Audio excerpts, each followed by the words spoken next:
So hello guys, good morning. कैसे हो आप सब? आपका एक बार फिर से स्वागत है आपके अपने चैनल आई विल पर, जिसमें कि हम कर रहे थे प्रीलिम्स और डे की सीरीज़। और आज हम आ जाते हैं अपने नेक्स्ट डे के लेक्चर पर। ठीक है, अगर आपको वीडियो अच्छी लगती है तो लाइक करना और आप चैनल को भी सब्सक्राइब कर लेना। ठीक है, इसके अलावा आप अपने स्कोर को कमेंट बॉक्स में कमेंट करना, जिससे कि हमें पता चलता रहे कि आप जो है डेली के बेसिस पे आपका स्कोर क्या आ रहा है। ठीक है, और आपकी भी डेली इंप्रूवमेंट होती रहे कि कम से कम 10 में से आपके 3 to 4 क्वेश्चन ऐसे हैं जो आपको नहीं आते हैं और वो आज आपने नहीं सीखे हैं। ठीक है, तो चलिए शुरू करते हैं आज के फर्स्ट क्वेश्चन से। ठीक है, तो हमारी इस वीडियो के साथ बिल्कुल लास्ट तक बने रहना। ठीक है, आप अगर चाहो तो डबल स्पीड में भी लेक्चर को देख सकते हो। ठीक है, तो चलिए स्टार्ट करते हैं आज के लेक्चर से।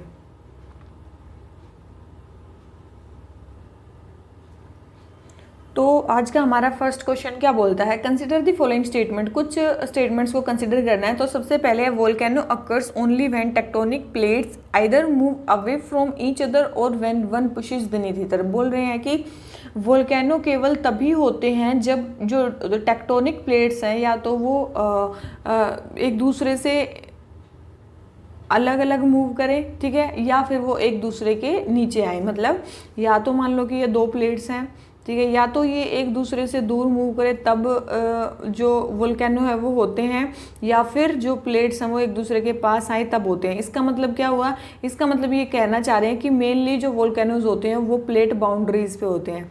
मेनली क्या कहना चाह रहे हैं कि जो मेनली जो वो होते हैं वो क्या होते हैं? मेनली प्लेट बाउंड्रीज पे होते हैं जो वोल्केनोज होते हैं। तो आपने देखा होगा कि ऐसा नहीं है कि केवल प्लेट बाउंड्रीज पे ही वोल्केनोज होते हैं। आपने जो हवाई वोल्केनो देखे हैं, पैसिफिक प्लेट जी, पैसिफिक जो प्लेट है उसके बीच में आपने देखे होंगे हवाई वो क्या बोलते हैं, हवाई वोल्केनोज। ये क्या होते हैं? ये तो प्लेट के मिडल में होते हैं। मतलब ये कहाँ होते हैं? ये प्लेट के मिडल में होते हैं। तो ये प्लेट के मिडल में होते हैं तो ये तो प्लेट बाउंड्री पे नहीं है। इसका मतलब कुछ ऐसे वोल्केनो भी हैं जो मिडल में भी होती हैं। ऐसा नहीं है कि केवल बाउंड्रीज पे ही होती हैं, जब प्लेट्स इधर उधर मूव करती हैं तभी होते हैं। ठीक है, तो ये स्टेटमेंट क्या होगी हमारी? रॉन्ग। फर्स्ट स्टेटमेंट होगी हमारी रॉन्ग। सेकंड देख लेते हैं, mental is not made of uniform rock and differences in the type of mental rock make it melt at different temperature. बिल्कुल मेंटल की जो लेयर है वो यूनिफॉर्म रॉक नहीं होती है, अलग अलग मटेरियल से बनी होती है, इसीलिए उसमें जो मेल्टिंग है वो डिफरेंट टेम्परेचर पे होती है। बिल्कुल सही है। थर्ड है, both oceanic magma and continental magma have same chemical composition. तो आपको भी पता होगा कि ओशियनिक और कॉन्टिनेंटल प्लेट्स में डिफरेंट होता है, तो इसका मतलब जो उनमें मैग्मा बनेगा वो भी क्या होता है? डिफरेंट होता है। तो ये भी स्टेटमेंट हमारी रॉन्ग होगी कि उनमें सेम कॉन्टिनेंटल मैग्मा होता है, but very in explosion depending on magma chambers. नहीं, मैग्मा चैम्बर्स पे नहीं, केमिकल कंपोजिशन के ऊपर बेस पे मतलब उनका जो एक्सप्लोजन होता है वो डिफरेंट तरीके से होता है। ठीक है, याद रखना है इसको। तो थर्ड स्टेटमेंट भी रॉन्ग है, फर्स्ट स्टेटमेंट भी रॉन्ग है, और हमें बतानी है करेक्ट स्टेटमेंट कौन सी है। तो करेक्ट कौन सी है? ओनली वन, केवल एक ही स्टेटमेंट हमारी करेक्ट है। ठीक है, वो कौन सी है? सेकेंड वाली है। ठीक है, तो ये हमसे पूछा है इस क्वेश्चन में। तो ये आपको पीडीएफ दिख रही होगी, ये देखो, इसमें जितने भी मेजर वोल्केनोज हैं वर्ल्ड के वो सारे आपको दे रखे हैं। ठीक है, वो सारे आपको दे रखे हैं मेजर वोल्केनोज जो हैं।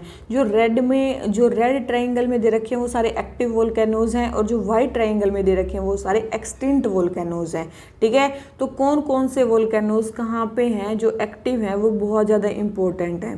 ठीक है, तो ये सारे आप अच्छे से देख लेना। देखो, अब यहाँ पे यूरोप की साइड में आप देखोगे तो दो वोल्केनोज बहुत ही इंपॉर्टेंट दे रखे हैं। एक तो है स्ट्रोम्बोली वोल्केनो और एक है माउंट वेसुविस पे जो वोल्केनो है वो। ठीक है, दोनों ही इटली में है। तो ये बहुत ही इंपॉर्टेंट वोल्केनोज हैं।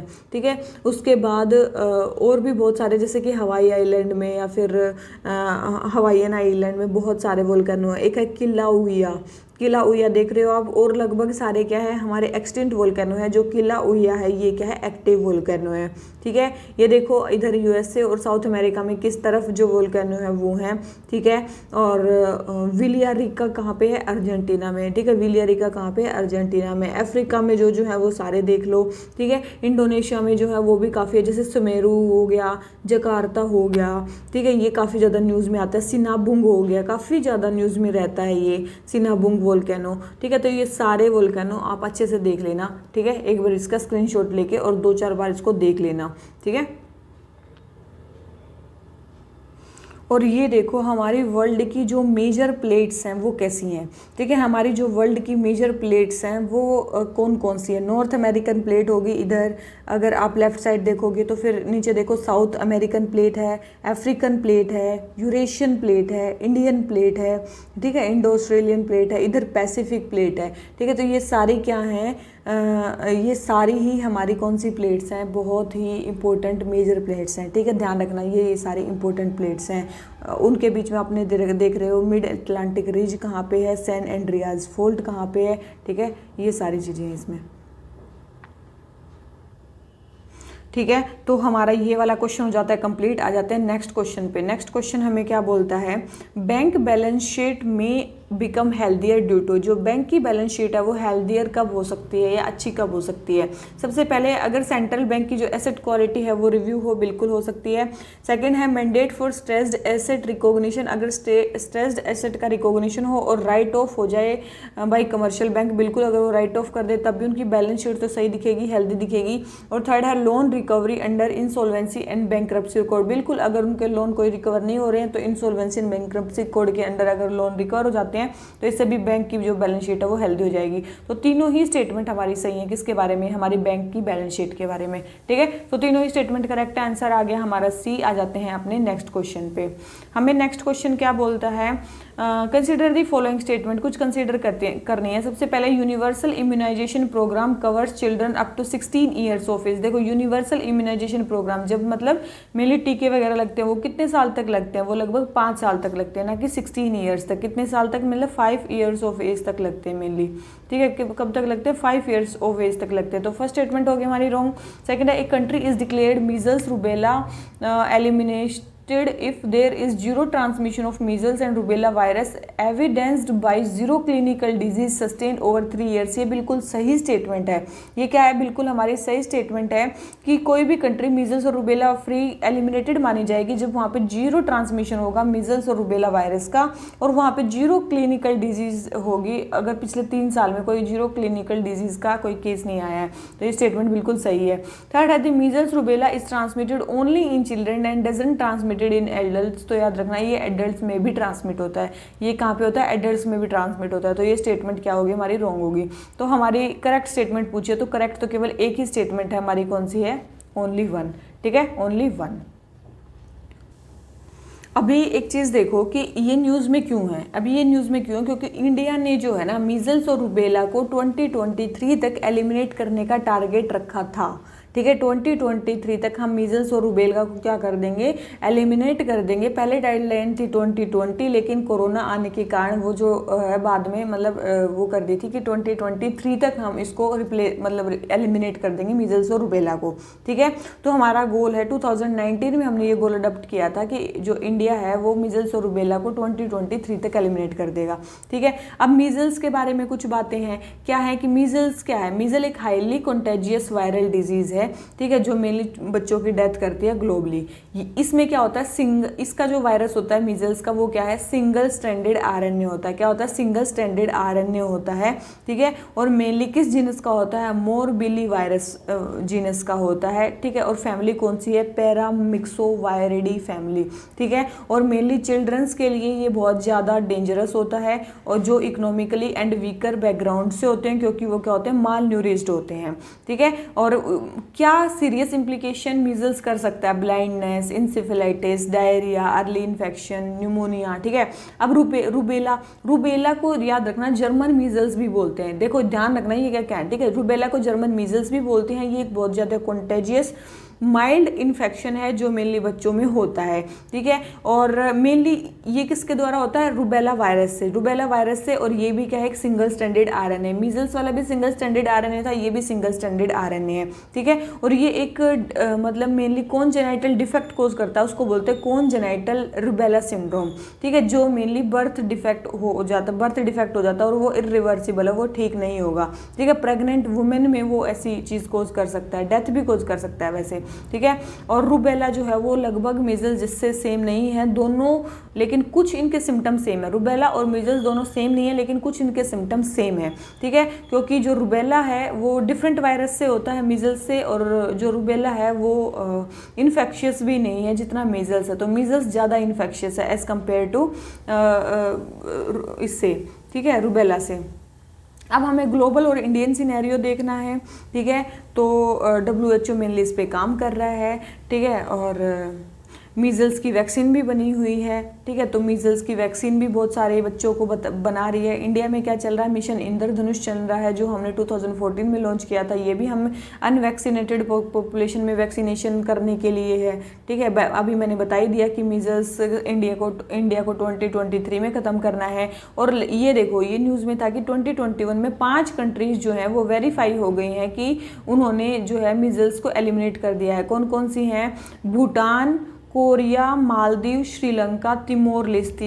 3 कंट्रीज तो इंडिया की नेबर्स हैं, बहुत इंपॉर्टेंट है, इसीलिए बहुत इंपॉर्टेंट न्यूज़ हो जाती है। Bhutan, Korea, Maldives, Sri Lanka, Timor Leste. और इसके अलावा जो मालदीव्स और श्रीलंका हैं उन्होंने रूबेला एलिमिनेशन को मतलब रूबेला एलिमिनेशन अब तक वहाँ पे मतलब रूबेला का जो चीज़ है वो नहीं मिली है 2021 में, ठीक है। 3 साल जब हो जाएंगे तब पूरा एलिमिनेटेड वहाँ पे माना जाएगा, ठीक है। तो ये मीजल्स का था ऊपर वाला, तो ये चीज़ ध्यान रखना सारा मीजल्स और रूबेला के बारे में, ठीक है।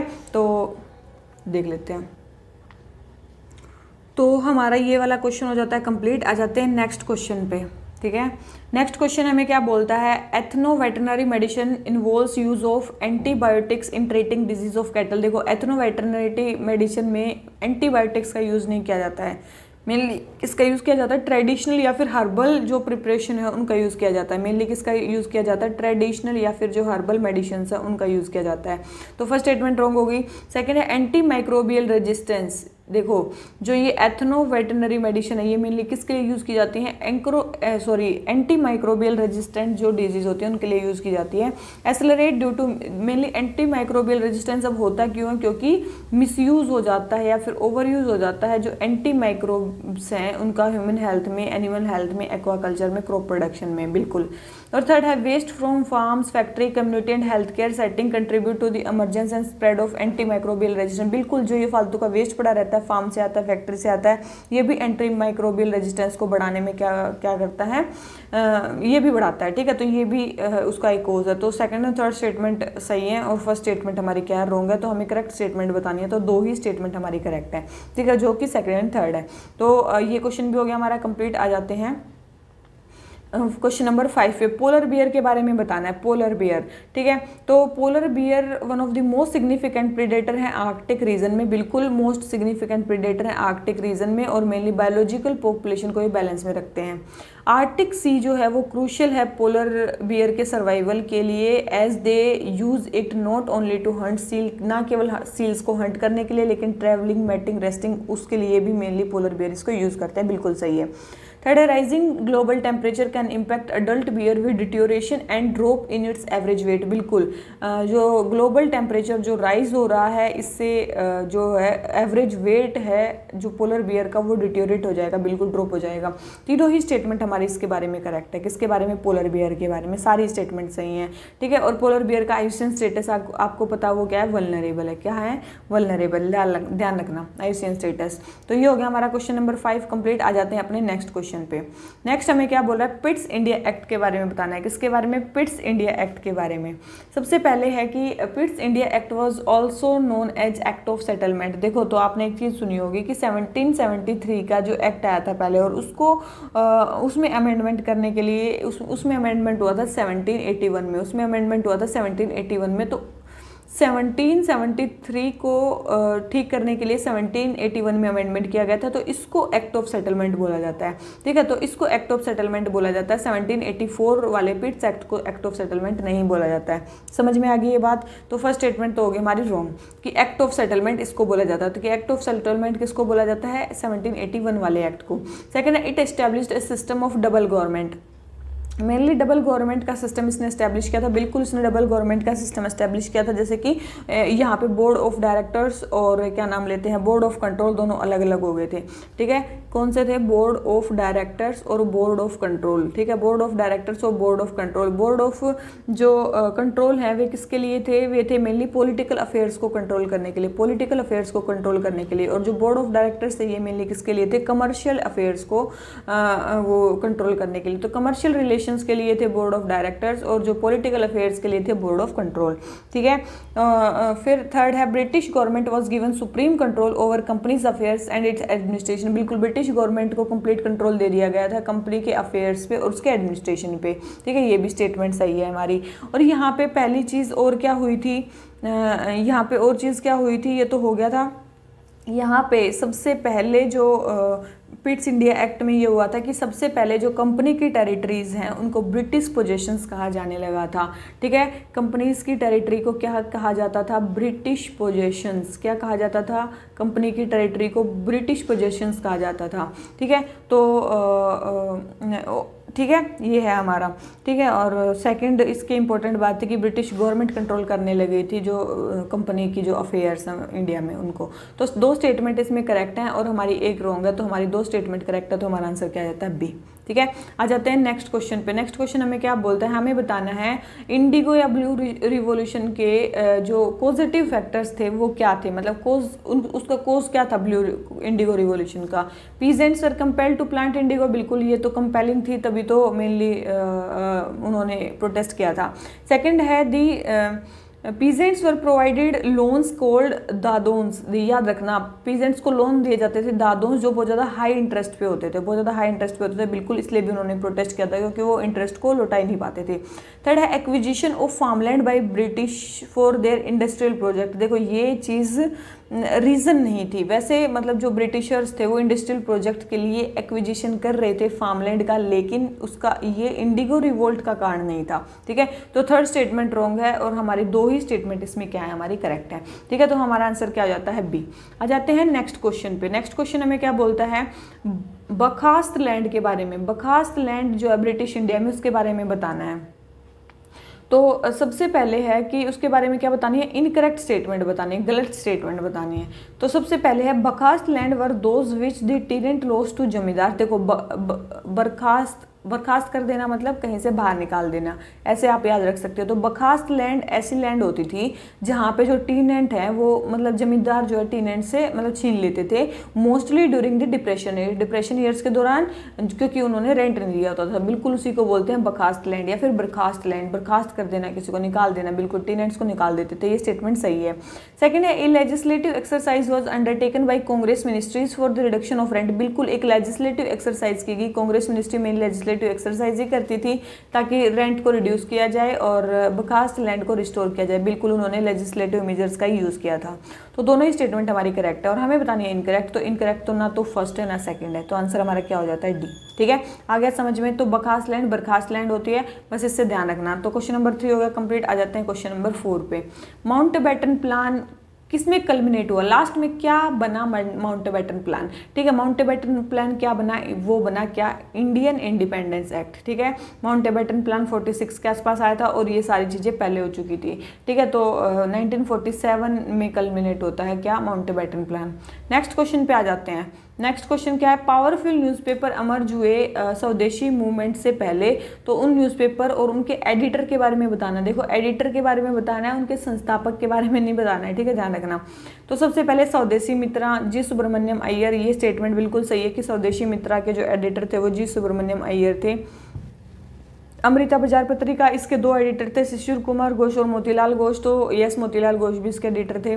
थर्ड है voice of India. Voice of India के जो एडिटर थे वो थे दादा भाई नारोजी। कौन थे, दादा भाई नारोजी। कौन थे, दादा भाई नारोजी। तो थर्ड स्टेटमेंट हमारी रॉन्ग हो गई और फर्स्ट एंड सेकंड स्टेटमेंट हमारी करेक्ट है। तो हमें करेक्ट स्टेटमेंट बतानी है, तो केवल 2 ही स्टेटमेंट हमारी करेक्ट है। ठीक है, थर्ड हमारी इनकरेक्ट है।